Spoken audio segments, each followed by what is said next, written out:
আসসালামু আলাইকুম বন্ধুরা। আজকে আমি আপনাদেরকে দেখাবো বাচ্চা বোর্ডিং কিভাবে করে। আমার ইনকিউবেটর থেকে টাইগারের বাচ্চা বের হয়েছে। এই টাইগারের বাচ্চাগুলোকে বোর্ডিং করব এখন। দেখতে পাচ্ছেন আমি এখানে ধানের তুষ মানে যেটাকে গুঁড়ো বলে, এই গুঁড়োটা আমি পুরোটা বিছিয়ে দিতেছি।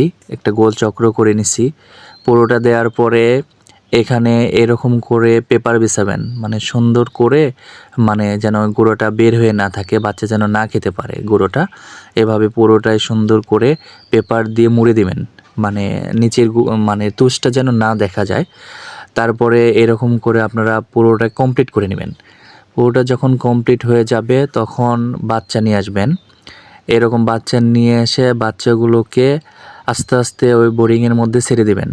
যখন বোর্ডিংয়ের মধ্যে ছেড়ে দিবেন তখন এই যে লাইট দেখতে পাচ্ছেন, যে কারেন্টের বাল্ব দেখতে পাচ্ছেন, এই বাল্বগুলো একদম নিচে নিয়ে আসবেন, বাচ্চার কাছাকাছি নিয়ে আসবেন। নিয়ে এসে ওটা রেখে দিবেন যেন বাচ্চা যেন নিচ থেকে হিট পায়। তো দেখবেন যে সব বাচ্চাগুলো এসে ওই বাল্বের নিচে বসে আছে হিট নেওয়ার জন্য, ঠিক আছে? তো আশা করি